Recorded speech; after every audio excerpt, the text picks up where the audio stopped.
এক সময় এক ছোট হাতি ছিল। তার নাম ছিল জাম্বো। জাম্বো দয়ালু এবং সাহায্যপ্রবণ ছিল। একদিন যখন সে তার বন্ধুর বাড়িতে যাচ্ছিল, তখন তার দেখা হলো কুটকুট নামের একটি কাঠবিড়ালির সাথে। কুটকুট তাকে বলল, জাম্বো, আমি তোমাকেই খুঁজছিলাম। আমার তোমার সাহায্য দরকার। ভালুর খুব জ্বর। হুম্বা এবং তার ভাই তাকে ডাক্তারের কাছে নিয়ে যাচ্ছে, কিন্তু গাড়িটি একটি ঝোপের মধ্যে আটকে গেছে। তুমি কি গাড়িটাকে ঝোপ থেকে ঠেলে বের করতে পারবে? অবশ্যই আমি করব। চলো এখনই।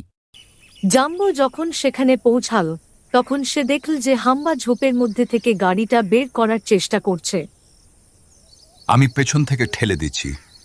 হাম্বা, তুমি সামনে থেকে টানো। জাম্বো ঝোপ থেকে গাড়িটা ঠেলে বের করে দিল। ভালু বলল, জাম্বো, ধন্যবাদ। আমি এই সাহায্য ভুলব না। তুমি খুব দয়ালু। এই ঘটনার পর জাম্বো আরও জনপ্রিয় হয়ে ওঠে। সবাই তার বন্ধু হতে চাইত। চতুর নামের একটি শিয়াল জাম্বো সম্পর্কে খুব ঈর্ষান্বিত ছিল। সবাই জাম্বোকে পছন্দ করে। কেউ আমাকে পছন্দ করে না এবং সবাই আমাকে এড়িয়ে চলার চেষ্টা করে। আমি এর জন্য জাম্বোকে একটা শিক্ষা দেব। তাকে জঙ্গলের অন্ধকার অংশে নিয়ে যাব। একবার আমরা পৌঁছানোর পর আমি পালিয়ে যাব এবং জাম্বো আর ফিরে আসার পথ খুঁজে পাবে না।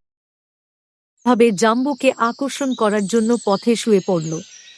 কিছুক্ষণ পর জাম্বো যখন পাশ দিয়ে যাচ্ছিল, তখন সে চতুরকে দেখতে পেল। চতুর, তুমি এখানে শুয়ে কাঁদছো কেন? তোমার সমস্যা কি? আমি কি কোনোভাবে সাহায্য করতে পারি? আজ আমি খবর পেলাম যে আমার একমাত্র কাকা, যিনি অন্ধকার জঙ্গলের শেষ প্রান্তে থাকেন, তিনি খুব অসুস্থ। তিনি আর বাঁচবেন না। আমার পায়ে আঘাত লেগেছে। আমি এতক্ষণ হাঁটতে পারবো না। এজন্য আমি খুব দুঃখিত এবং কাঁদছি।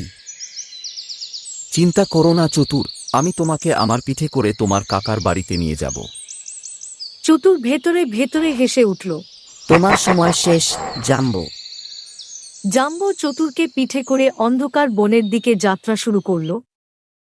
অনেকক্ষণ হাঁটার পর অবশেষে তারা জঙ্গলের অন্ধকার অংশে পৌঁছে গেল। চতুর, আমাদের কত দূর যেতে হবে? জঙ্গলের একটু ভেতরে যাও। আমি তোমাকে বলব কখন থামতে হবে। যেই আরও অন্ধকার জঙ্গল পৌঁছালো, চতুর জাম্বোর পিঠ থেকে লাফ দিয়ে মাটিতে নামল। চতুর চিৎকার করে বলল, আমি চললাম, তুমি পড়ে থাকো। আমি একমাত্র জানি ফিরে যাবার রাস্তা। আমি ফিরে সবাইকে বলবো। তুমি ভীতু, আমার ভয়ে পালিয়েছ। চতুর ফেরার সময় হঠাৎ একটা বিরাট নেকড়ে চতুরের সামনে এসে দাঁড়ালো। নেকড়ে বলল, তুই একটা সামান্য শিয়াল, তোর এত স্পর্ধা যে আমার এলাকাতে ঢুকে। আজ তোকে দুটুকরো করে মেরে ফেলবো। নিজেকে বাঁচাতে চতুর জোরে চিৎকার করে বলল, জাম্বো, দয়া করে আমাকে বাঁচাও। দয়া করে আমার জীবন বাঁচাও। আমি সবার সামনে আমার পাপ স্বীকার করব। তোমাকে মিথ্যা বলে এবং বিপদে ফেলে আমি অনেক বড় ভুল করেছি।